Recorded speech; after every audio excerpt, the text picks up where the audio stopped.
Welcome to another edition of the NBA podcast with my co-host Patrick. What's up, dude?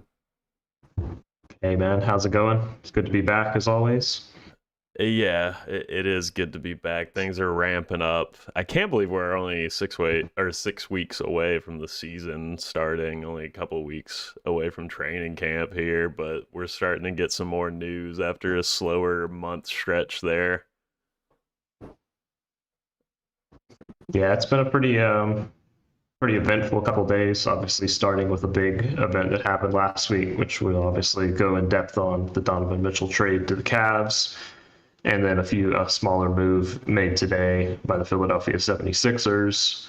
And then also we'll add in a little bit with some of our best league pass teams, our top three league pass teams each for this year. So a good little almost preseason discussion, as we like to say, but certainly a blockbuster made by the Cavs last week.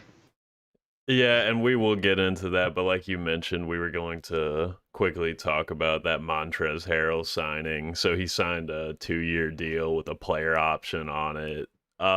It makes sense to me. He goes back with Daryl Morey and Harden, but also with Doc Rivers, so all the people he's had success with.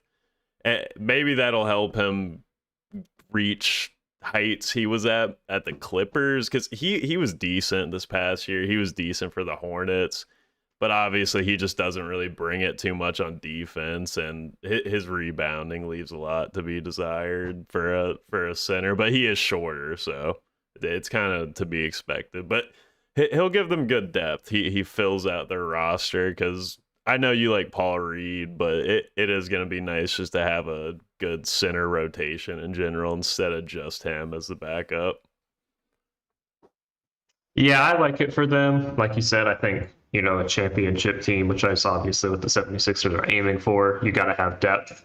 And I think having him and Reed as the backups are actually going to work out pretty well because they're two very different players. Harrell is not a jump shooter. All of his work is basically inside, offensive rebounding, putbacks, energy at the rim. Paul Reed actually has a pretty solid jump shot. He can play a little bit more of a perimeter game. So I think the two of them they could be used in a matchup sense. Obviously, that a lot of that depends on Doc Rivers and what he thinks, because I know he's tends to favor veterans. So it's possible that Harrell is going to get all the backup minutes. But it's options, and especially when you're starting center is Joel Embiid, who has been healthy the past couple of years, but has had a history of nagging injuries and taking rest days and stuff like that. So it's important to have good depth behind him. And I think it's a good signing, and also there's upside as well. You mentioned how good he was with the Clippers, sixth man of the year in 2020.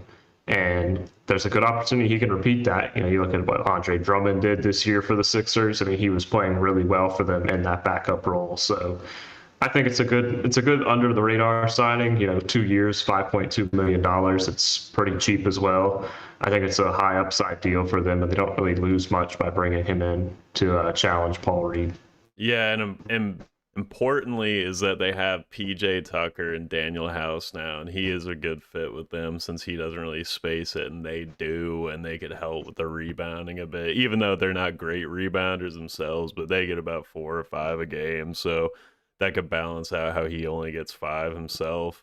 I mean, I saw it last year with the Hornets. He was a good fit with PJ Washington. He'll be a good fit with Tucker in the same way. Um, so good move by the Sixers. But we can move on to the big boy, the Donovan Mitchell to the Cavs trade. I'll let you take the floor first. What was you were pretty bamboozled when it happened. I wasn't.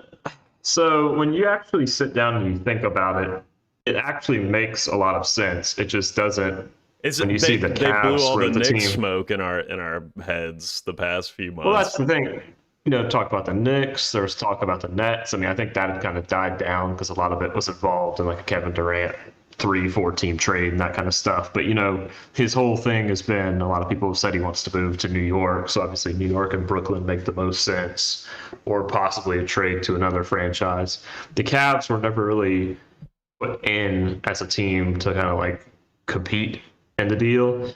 But I mean, I think maybe it's just a matter of they were ready to move on. The Jazz ready to start new. Danny Ainge starting new, trading the existing pieces of this team that's been I would say, somewhat successful the past 4 to 5 years.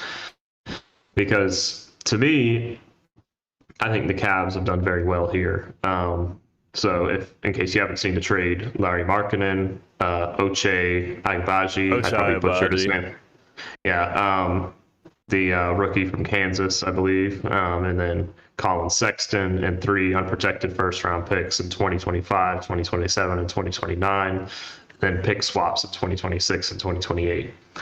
Now, obviously, that's three first round picks and then pick swaps.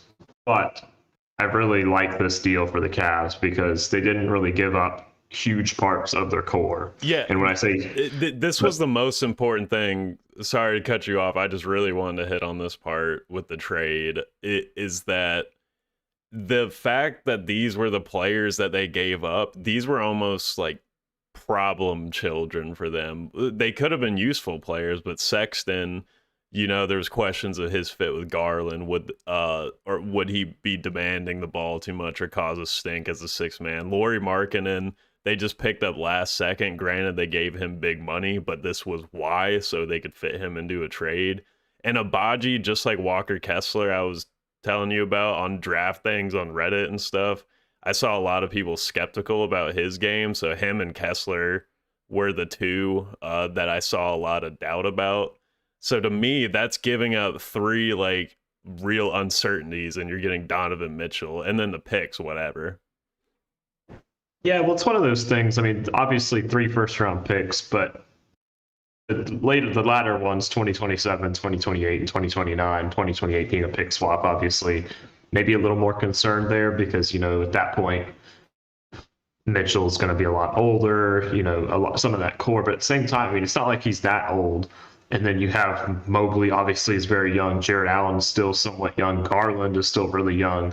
So, I mean, there's a pretty legitimate chance they're going to be a playoff team at that. I mean, that's just so far in the future. But, it's first round picks. And if you're a contending team, you're not technically worried about your first round picks. And it's good to see from the Cavs, a team that have had a lot of early first round picks over the past decade or so.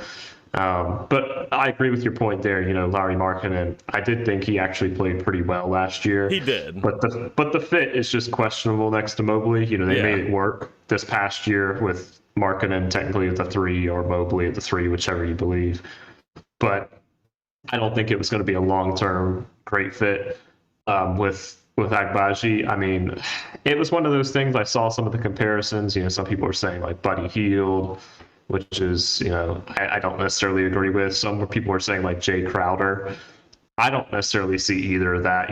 He played very well in the NCAA championship game, but I think he's a limited player. I think he could maybe be somebody like Landry Shamet, which, if you're giving up for Donovan Mitchell, you're happy to throw him in. Sexton, I think, is obviously the biggest piece, and I actually do like the pickup for the Jazz because they can pretty much hand the reins over to him and let him do what he wants with the offense, which will be good for him. He can really prove how good he is and see if that fits him. A team almost being built around him in a way. So that's obviously the main piece. But as you said, the fit with Garland is just not a natural. I mean, they're two small guards. I didn't see it really being a long-term fit. I think the Cavs see it the same way. You saw a lot of lineups with Okoro being at the two instead of Sexton because it's a more natural fit. So I think he's a piece they could afford to give up. And more importantly, you hold on to Garland, you hold on to Jared Allen, you hold on to Mobley, which I don't know if I would have predicted necessarily if I heard Mitchell was getting traded to the Cavs. Right. I would have thought Mobley, I think, is untouchable. I think Garland is too, but I could have easily seen, Jared Allen possibly having to be involved in this trade. So the fact that they avoided giving up all three of them, I think, is just such a win for the Cavs. Yeah, we'll definitely get to some Sexton in a bit and the Jazz. Another thing on Abaji, another important thing is that he's a rookie and he's not going to help them compete as much this year as obviously Donovan Mitchell would or just a veteran would. I want to hit on some Cavs things in terms of the fit for Jersey. I like it a lot. I could definitely see Donovan Mitchell in the Cavs jersey, just like the CJ McCollum and the Pelicans jersey. It's just, I don't know. I mean, it's subjective, obviously. What do you think? Can you see it pretty good, or will it look weird to you? I think it'll look fine. I mean, the Cavs, I really kind of like their jerseys, to be honest. I think they have a good, I think they've had a good set of jerseys for a while now. Yeah. And I feel like, with all the trade speculation regarding Mitchell, I think it was pretty natural to see him in another jersey. So, yeah, no, I think it'll be a pretty natural fit for him. It's really the playing style, which is the interesting part of the discussion because talking about Sexton and Garland together, undersized guards. Well, Mitchell is an undersized two guard, and Garland is somewhat undersized at point guard. I mean, he's 6'1", so I mean he's not the most undersized, but it's the same questions you had in Utah with Mike Conley. So that's really the main discussion point is, how's that going to work? I think it will be helpful that, Garland is obviously a very young player. I think he's a solid defender already and he has room to grow.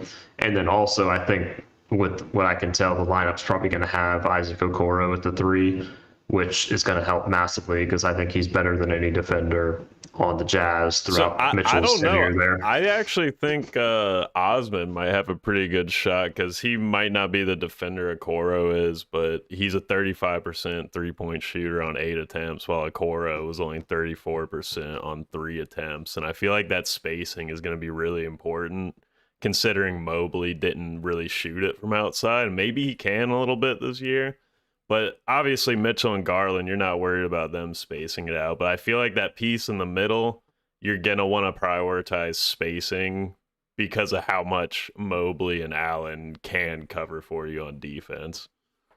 That is a good point, actually, considering because I mean I look at it and I say, well, they have good spacing because Garland can shoot well enough. Mitchell is obviously a very good shooter, but that is a good But point. how I mean that much was will kind of Mitchell, like you said, with Mitchell fitting in, how much will he buy in to becoming a catch and shoot 3-point shooter instead of being a bit ball hoggy, which he justifiably was at times, but still, now he's in a new situation. well. I really see the fit not being too much of a big issue. I mean, I think Garland is going to give some of the ball on ball duties to Mitchell, which I think is good for both of them. I think it's going to be helpful for both of them to have some of the pressure taken off, kind of like a Chris Paul, Devin Booker situation, take turns, that kind of stuff. And Garland is obviously a very accomplished passer, so he's going to, I think, relish. It's really about his fit off ball versus Mitchell's fit off ball. It's a good discussion, which one of them makes more sense off ball. I tend to believe Mitchell, but it could go both ways. But I think the fit will be fine offensively. It's really the defensive fit, but Yeah, especially in the regular season, I it'll don't be more necessarily see than that. fine offensively. They'll torch people. I think Garland and Mitchell together. I mean, if it does, because like you said, it most likely will work out. But if it does work out, they'll be an explosive backcourt that I did not think I needed to see until this trade happened. Yeah, it's very exciting. Obviously, I mean, it's one of those things. I'm very happy for Garland too, because I think it's a very big possibility. It's going to unlock an even bigger part of his game. You might say, oh, his scoring average might go down because of the punch that Mitchell's going to add, but I actually think his average will probably go down just because of Mitchell, but I don't think it's going to be that big of a drop, and I think he'll be a much better player because he's having that off the ball score next to him and also a guy to help take some of the load off during the regular season and obviously in the playoffs. For sure. And that actually is a good segue into like where we have them seated. But before we go into that, I did kind of want to bring up it's kind of a stupid metric, but it's our podcast, so I'll bring it up. On our top 60 list, I believe this is the only team now that has 4 players in the top 50. So that's something interesting to keep in mind. And then the only other teams that had 4 players in our top 60 were the 2 teams in the finals, Golden State and Boston. Now, I'm not saying that means they're making the finals. I'm just saying something to keep in mind that the top 60 players in our regards, they've got Yeah, four of the best of them. I think the Suns are in there too. I want to say, because Suns. Oh, actually, yeah. No, sorry, I left out your boys. Yeah. yeah, sorry, I didn't want to mention it, but I was like, I'm pretty sure Nah, that nah. I should have gotten that. That's my bad. no, it's all good. But I do think it's a very unique fit. These 4 players, having 2 great ball handlers and then two great defensive bigs. Right. I think that's a lot different than the Suns, for example, two ball handlers, a wing, and a big. Warriors, for example, two ball handling, one guy that's more of an off ball scorer in Clay, and then, a guy like Draymond who's kind of a jack of all trades. I think it's a very unique fit, and I think it's one of those things, they can dominate with their size or dominate with their speed, which is going to make them, I think, not only a good fast break team, but also a good half court offense team as well. Absolutely, and that's why I have them so high seeded because I think me and you were talking about fourth to fifth seed. I could even see them peaking at third. Maybe I'm being too optimistic, but the way I see it is Donovan Mitchell, as much as me and you haven't enjoyed the Jazz like all that much the past few years, he still was one of the best two players on a team that was consistently winning a lot of regular season games.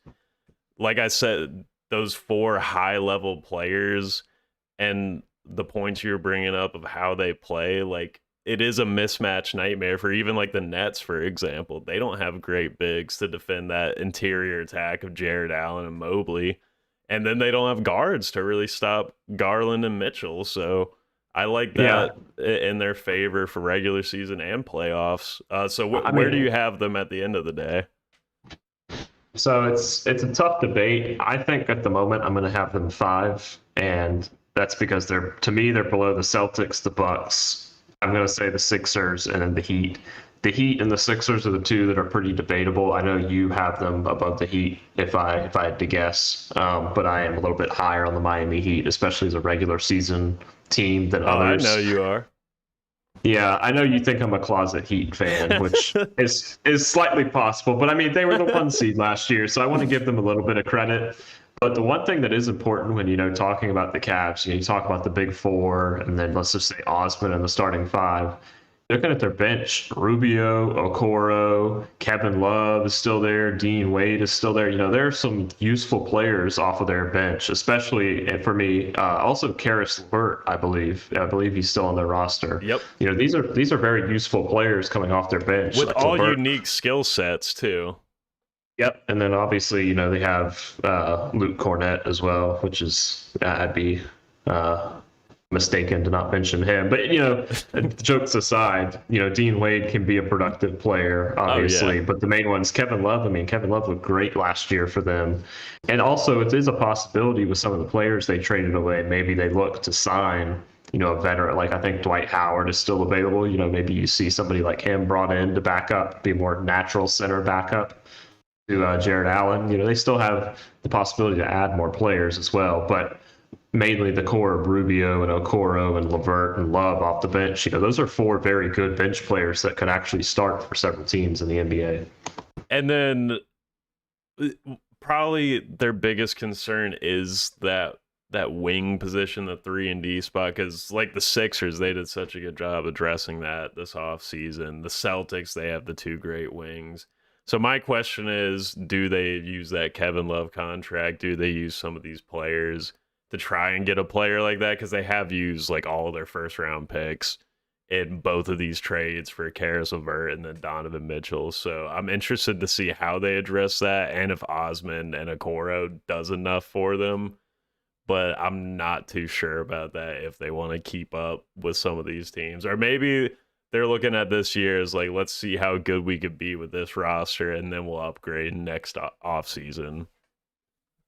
It is. I mean, that's the thing. I don't think there's necessarily a hurry. I mean, Kevin Love and Rubio are obviously some of the older players on this team, but the rest of the team is still very young, and I think they could keep this core together for a while. But there is obviously that possibility, especially because Mobley's still going to be on his rookie deal for a while.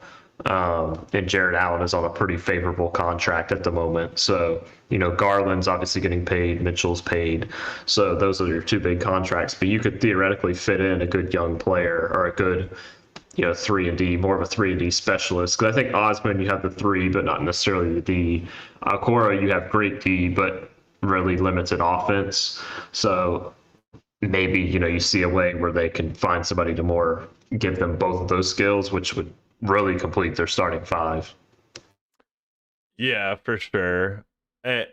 And with that, I kind of wanted to get on to the Jazz and their side of it. You kind of started mentioning Sexton. Um, in general, I actually like a lot of their players. I'll actually say, yeah, you've probably already seen it, but I thought I might as well bring up what all they ended up getting for Gobert and Mitchell, which was 7 first, a lot of them unprotected, 2 pick swaps, Colin Sexton, Laurie Markkinen, Abaji, Walker Kessler, Jared Vanderbilt, Malik Beasley, Taylor Horton Tucker, Stanley Johnson.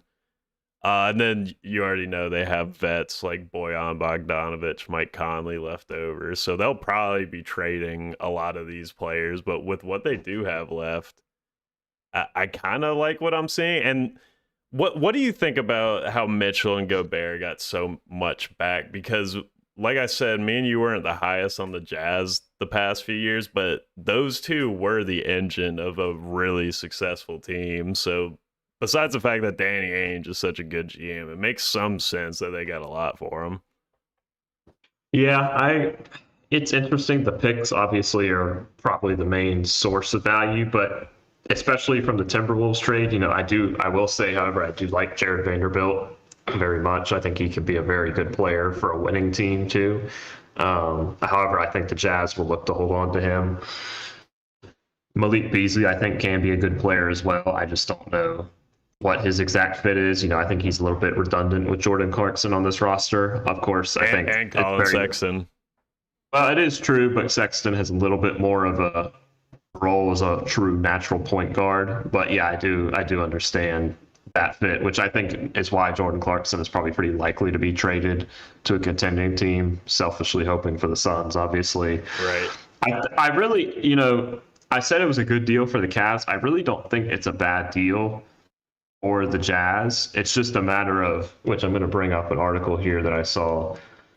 Do you think it's the best trade for them when you consider, I heard a rumor at least that RJ Barrett was actually on the table for, and then that's really the question is, Sexton, obviously I like, Markkinen is nice, and then the rookie, Agbaji, but it's tough to say. Would you rather have them or would you rather have RJ Barrett? Because I think RJ Barrett is a more natural. I mean, he's a natural 3-and-D wing who also has the potential to be a primary scorer for a team too. So if that was truly on the table,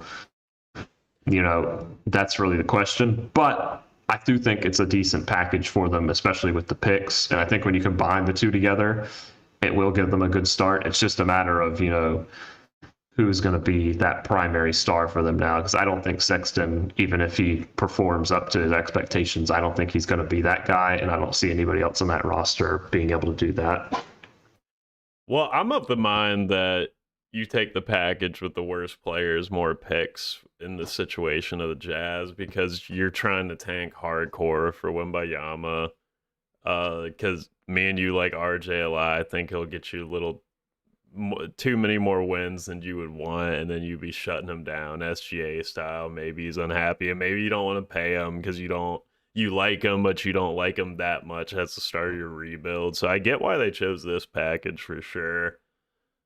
And, and with that, I kind of wanted to bring up the topic of how we're seeing all these unprotected picks go out.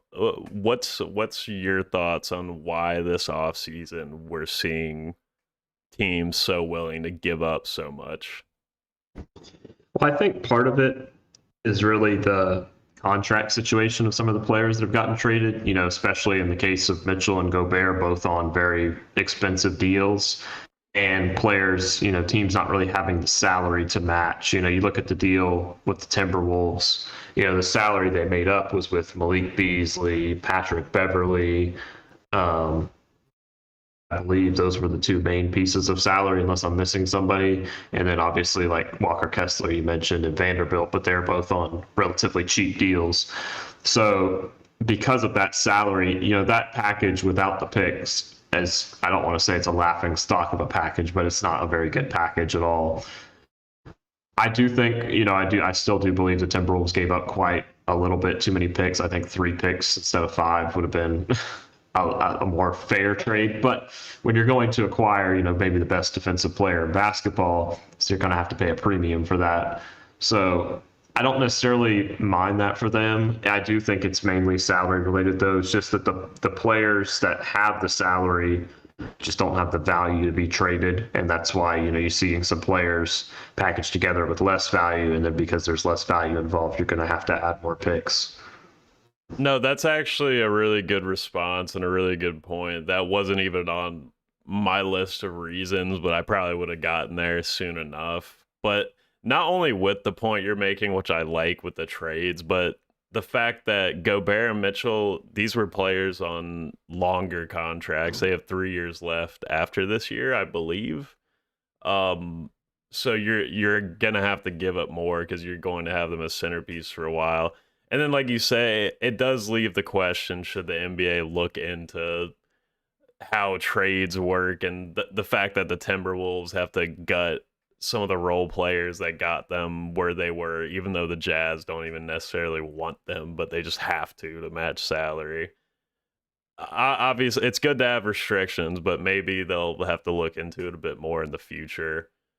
Uh, I thought one reason was because you look back at this past playoffs, and it beside Golden State might have been the steadiest team through the whole thing, but besides that, there was a lot of just random games where it was anyone's game. So I feel like these teams are looking at that and going like, well, we're just one piece away. Look at our team. We're pretty talented. These other teams, they looked like crap for 3 games in a row in the playoffs. We have a chance. So I feel like the more wide open nature is a big part of it too. Yeah, I agree with that for sure. And especially, I think there's an opportunity for certain teams, like you just mentioned. I think the Timberwolves, I think the issue with the Timberwolves specifically, I think they looked at it and they said we need to make a change just because, we have a guy in Towns. It's not like he's getting old, obviously, but he's at the point in his career where I think they're scared that if they don't make a drastic change, there's a chance they would lose him. And then they'd be in the same situation they were in. They finally got a second star to pair with him at Edwards. And then there's you don't want to lose Towns, and then you have Edwards on his own. So that's, I think, why the Timberwolves did it. In the case of the Cavs, I think it was just a no-brainer for them. Add a young enough player to an already great young core, a guy with playoff experience. I think it just makes way too much sense for them. And they're going to have a young core now for the next 5 years that makes them one of the more exciting teams to watch in basketball. And that's another thing with that contract length is there is going to be a new TV deal in the next few years. So you get these players in, you have them for 3 years. So maybe, I mean, if you have such a good core with the Cavs, 4 all-star level players, so maybe you can convince him to come back on a newer deal, and that newer deal won't even look that big when the new TV deal comes in. So you did your free agency through the trade market. But this is all betting on a lot because the NBA changes a lot. But what else can you do as a team? You have to take these chances, especially as a small market team. So, so Yep. yeah. I agree 100%. I think the small market thing is also a big thing because I don't want to shit on the city of Cleveland, but they're not exactly a free agent draw, especially without LeBron James or Kyrie Irving already there. So when you can trade for a player like Mitchell, who's already got some years left on his contract, and have the core around him, I think that's how you end up succeeding as a small market team. Yeah, and not just small market teams, big market teams have this mentality too, but these owners have a win now mentality most of the time. We see it time and time again. But it just feels like with how much talent there is in the NBA, so many of these owners look at their teams and feel more justifiable and going like, "Oh, we are just one piece away."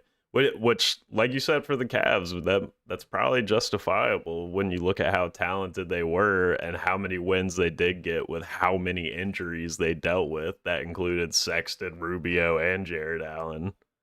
Yeah. And if I remember correctly, Garland for a while there too. Yep, Garland had a series of injuries. Markkanen and Mobley were really their two main pieces that actually stayed healthy. I believe Kevin Love too, which is kind of a surprise. So that's a good point. Yeah, so it's definitely interesting. we part of what we're saying with these podcasts is these are a good time capsule for me and you to look back and see how these seasons were going, and it'll be interesting to see what these trades are going to be looking like come next year, even in 2 years when the start and then when the new contract negotiations happen. So it'll be Yeah. interesting to monitor for sure. So speaking of things that are interesting to monitor, you mentioned at the top of the show, we're gonna go into three teams we're looking forward to this year for League Pass. It doesn't necessarily have to be League Pass teams, but you're looking at the overall package of storylines, players you like to watch, you like their branding, you like their history, you like what you're curious how they're gonna turn out this year, all that good stuff. So why don't you get us started? What's your first team? Okay. My three teams, I'm not necessarily picking them in order of who I most want to watch, but they're three teams I think will be fun to watch. Yeah. First one I'm going to pick is going to be the Chicago Bulls here. Hmm. And this is an interesting one. I think a lot of it is due to the fact that I really enjoyed watching them last year, and they're, for the most part, going to be bringing it back. The main question here, I think, is the health of Lonzo Ball, because I think he's a big part of why this team is so enjoyable to watch. I'm a big fan of Lonzo, especially, now that he's more of a veteran in this league. He's more developed, and the off the court distractions seem to be gone. He just runs an offense beautifully, and they have a lot of scoring on this team. That's really, Zach LaVine. I think we talked about it last year. We were talking about the DeMar DeRozan signing with the Bulls and how it really gives them a scorer at all three levels. Is LaVine is more the perimeter guy. DeRozan is the amazing mid-range guy, and then you have Vucevic on the inside. And I think that still applies this year. And I think that's why they're such a tantalizing fit on offense. And then you also have some scrappy defenders, Patrick Williams, Javante Green, Alex Caruso, Ayo Dosuma. I think they just have a lot of good players, in different ways as well. You have your scorers like Kobe White. You have Zach LaVine, who's obviously not as much of a defender, as much of he's more of a scoring type of player. And then you have some high flyers too. Derek Jones Jr. is always capable of having a dunk contest dunk in game. DeMar DeRozan still has the athleticism to challenge at the rim. And then obviously, Ayo Dosunmu actually has some pretty good hops as well. Oh, And then yeah. obviously Zach LaVine, multi-time dunk contest champion. So there's just a lot of exciting things to watch with this team. But regardless of the basketball, just the show that can happen in some games, especially when they're on the fast break. Yeah, I first thing I thought of when we started talking about their roster is just, yeah, Lonzo needs to stay healthy, but Caruso is just as important. Those two together were such a big part of what made them so good and fun to watch. You mentioned some of their supporting players. I love to assume see, I messed up his name, but you know what I'm talking about. Javante Green is an underrated, like, okay, that guy's actually really good. Drummond is a good backup center. Vucevic was a big disappointment last year. He's obviously not a great defender, but he even fell off as a shooter. His 3-point shooting went down to 31%, which is concerning when his biggest appeal was to be a stretch big, and that's why you give up so much for him. But now it's almost looking like you would have been better off keeping Wendell Carr, but then, hey, maybe you wouldn't have gotten DeRozan, so you never know. But yeah, I'm very interested to watch them this year, though. That's for sure. Um, so we talked about my first team at the top of the show. You're a closet Heat fan. I'm sorry to say, I think I'm a closet Sixers fan because and I didn't even know it until I just started noticing. I always hate on the Sixers when the Hornets play them and when I watch them, but then somehow every year I'm watching them for one reason or the other. We're usually hating on Embiid and Harden, but then I'm actually secretly fans of Embiid and Harden. We talked about it before. They're just super well balanced. That you might have even convinced me when we were talking about that. Yeah, they probably are above the Cavs just because of just all that depth at wing. I mean, because we forget about Tobias Harris too. Tyrese Maxey, me and you both love him. And probably the most interesting thing is, can these guys who can never get it right in Doc Rivers and James Harden, will they finally pull through in the playoffs this year? Will they finally do it? That's an interesting storyline. And will the likes of Maxi elevate them? Yeah, I actually like this quite a bit, this pick, because I think it's an interesting team because of the fact I think there's a lot on the line this year. There's the James Harden taking a pay cut, to bring in these players. There's a lot of win now players on this team. Um, Obviously, PJ Tucker being brought in, Daniel House as well. So I really like, the additions they made. And then you still have, James Harden. And the hope is, of course, that he, slimming down. There's been some promising videos from just the offseason, which is encouraging to see. But you have young guys too. I mean, Tyrese Maxey, you just mentioned it, and then Joel Embiid is must-see basketball anytime he plays. I mean, it's really a privilege to watch players like him play the game. Such a rare player. A 7'2" guy who can shoot the ball the way he can and post up. It's hard. It's crazy to say, but you may never see a guy like this for a while. That's just how talented he is. And then also you got a little drama too with Doc Rivers. There's always fun when Doc Rivers is involved. So I like it as well. Yeah. So who's your second then? So my second team, and this is me being completely unbiased because I despise playing against this team when the Suns play against them, but I got to go with the Clippers here. Oh, good one. Yeah, I think it's just there's just so much talent on that court that just makes too much sense. Obviously, this is very dependent on the health of the team because obviously Kawhi Leonard and Paul George, their health is very crucial to this team. But with that being said, I mean, if those two are on the court, and I'm not even, considering having John Wall back, there's a lot of storylines there regarding, he hasn't really played basketball in a while, as weird as it is, and, a former All-Star like him.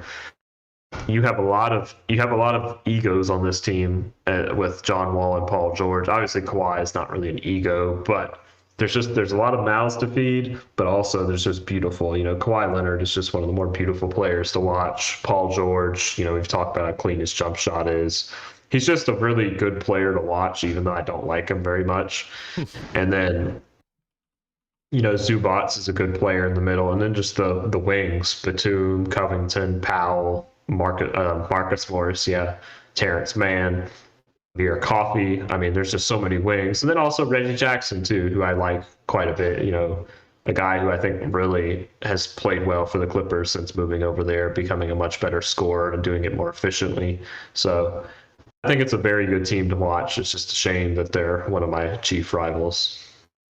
But you mentioned all those wings and you mentioned mouths to feed, because it's not just those top guys. I mean, you have so many wings here that deserve rotation minutes in the NBA, and there's just not enough to go around. So I just wonder what trade they're gonna do, or if they're just gonna somehow juggle it to where people are just injured and they're playing lineups where it's just Kawhi, PG, and three wings, and they think they might have enough playmaking like that. So I'm definitely interested to see when the downsides are going to show themselves of having that much talent. But if that much talent's just amounting to winning, not even mentioning Ty Lue, who's just such a great coach, it's insane. It's going to be super interesting to see where the Clippers go this year. It's gonna suck if they win, but I mean they got as good a shot as anyone. For sure. So my second team, I mean, you know them all too well. It'll probably be a yearly pick, but I'm gonna pick the Nuggets here, because they went 48 and 34 without their second and third best player. Absolutely ridiculous, and shows our second best player in the NBA how good Jokic is. How when he was on the floor, they were putting up all-time great, like number one ever numbers, and when he was off, it was like worst team ever. And now you're getting Murray back. Hopefully, you're getting Porter Jr. back. me and you loved their offseason move with Bruce Brown. Didn't we both kind of like the KCP trade, or were you more off that? I think it's a good trade for them, assuming Jamal Murray is going to be healthy this year. That's my only concern is if he isn't healthy, the lack of another point guard. Obviously, Bones Highland, that's up for consideration, but I consider him more of just a combo guard at this point. Yeah. One thing we obviously didn't like was DeAndre Jordan, but hopefully he just doesn't play much because of how good Jokic is. But that is why I did kind of like the KCP trade because of Jokic, you don't even need center and point guard. Like center and point guard aren't that important because ideally Jokic is going to be running both of those for the whole almost the whole game. So the fact that you get Bruce Brown, Caldwell Pope, two wings that give you different skill sets, but can both space it. Even though Caldwell Pope is streaky and Bruce Brown isn't always hitting threes, but they can still make them. They still got Jeff Green. He may be getting older, but they still got him. Aaron Gordon's defense. I know me and you are more disappointed with his offense, but I still believe in Aaron Gordon. Ish Smith, the 2.5 guard. So yeah, I'm excited to see just how good they could be if all their players are back and healthy. Like are they've got to be top seed material, right? If they went 48 and 34 without their second and third best players. Yeah, I think they're in contention for it. I think they will fall off. Just they won't be able to make that number one seed or maybe even the two seed just because I think they're going to play it very careful with Murray. I think their priority is to have him healthy for the playoffs. And I also think you might see, Jokic 2 MVP seasons in a row. Maybe they take the gas off a little bit with him, give him a little bit more rest in the regular season to make sure he's fully ready for the postseason. But I think that's the goal for this team now. You've had two great regular seasons in a row for Jokic, and then the playoffs just doesn't go right. I think their goal is fully to compete in the playoffs and reach either the conference finals or the finals, obviously as far as they can. But yeah, there's also, I really love Aaron Gordon and Jokic's fit together. I have for a while. It would just be a little better if Gordon would offer a little bit more offensively. But also, you talked about DeAndre Jordan. I'm actually kind of excited for Zeke Naji because I really liked what I saw from him last year, and I really hope that he gets that opportunity at backup center because he should be playing over DeAndre Jordan. I'm sorry, DeAndre, but you've been washed for a while now. And then the guards. I mean, Bruce Brown, Caldwell Pope, Devon Reed is still here. Those are three really good options at the 2 or the 3 to play 3-and-D defense.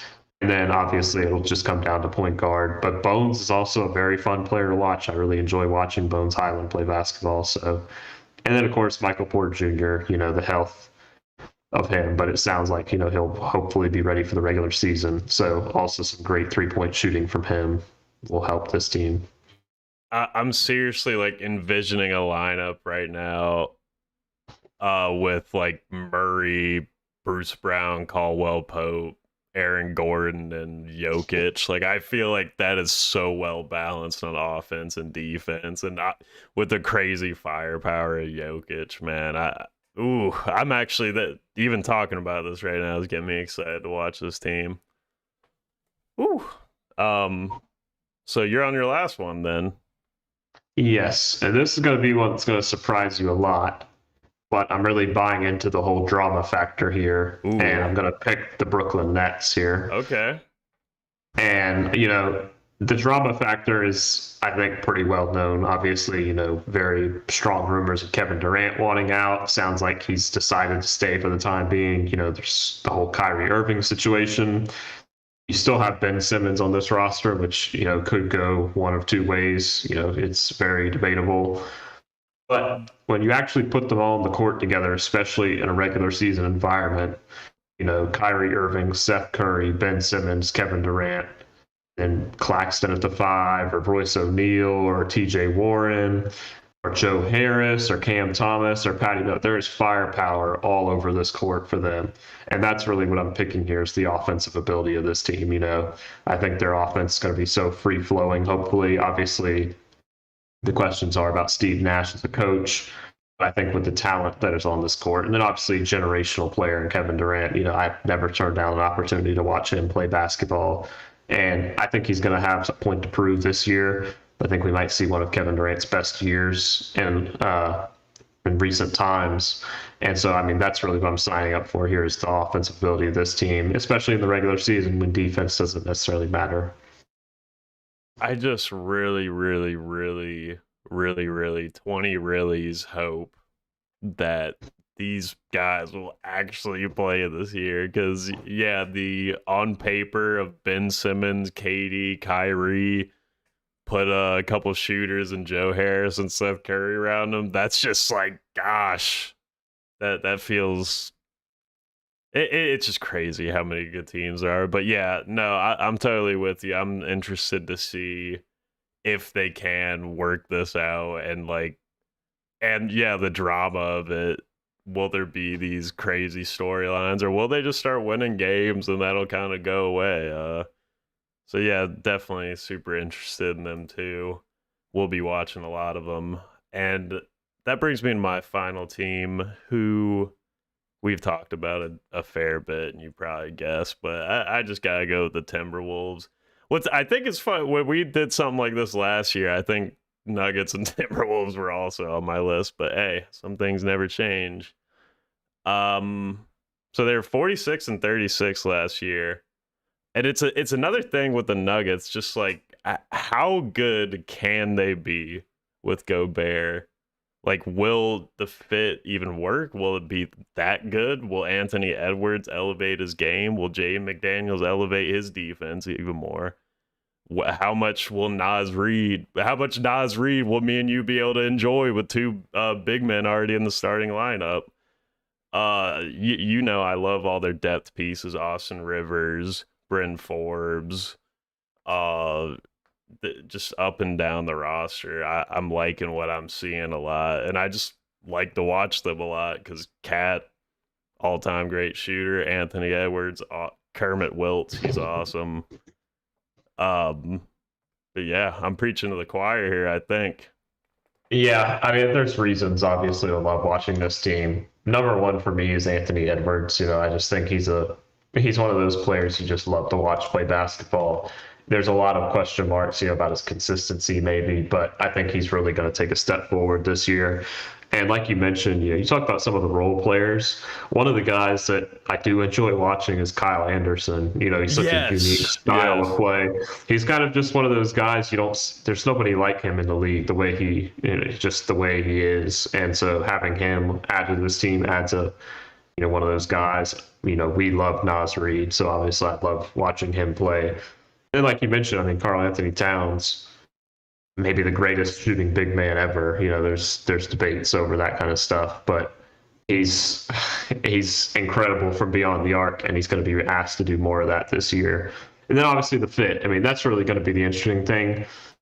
If I could say like a first month of the year League Pass team, they would probably be top just because it's so interesting to see how this fit is going to work for them. Yeah, this felt like this would With have been a the, trade deadline trade that everyone's looking out for or something.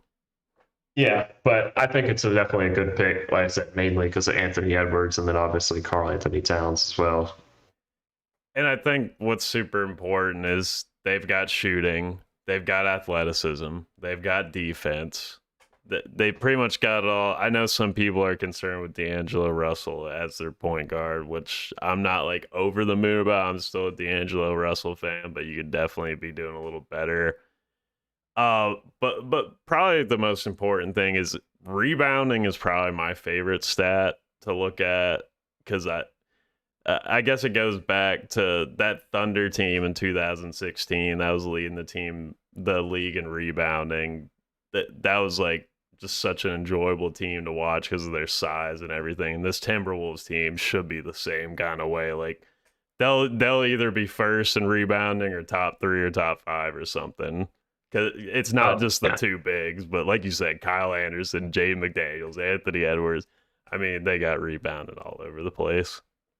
Yeah, I agree with that for certain. And also, the hope is that, some of Pat Bev's defensive uh, intangibles, let's say, will also still be um, will still be able to be seen on the court with some of the existing players to add to the obviously the incredible interior defensive boost of Rudy Gobert. Agreed, 100%. All right then. That wow, that was 50 minutes. We got a lot in there. That 50 minutes. I guess we'll have a few more of these, and then the season will already be starting. As crazy as that is, but now the people know who we're excited to watch and how Yeah. excited we are to watch Donovan Mitchell with your favorite point guard, Darius Garland. Yes, yes. I already. Oh, it's great to think of Darius Garland playing basketball again for sure. I guess two more things I should say is one, I hope for your sake Jordan Clarkson is on the Suns within the next few weeks. And two, um I'm glad we didn't mention the Hornets until just now. Uh, Good show. well, Good night, everyone.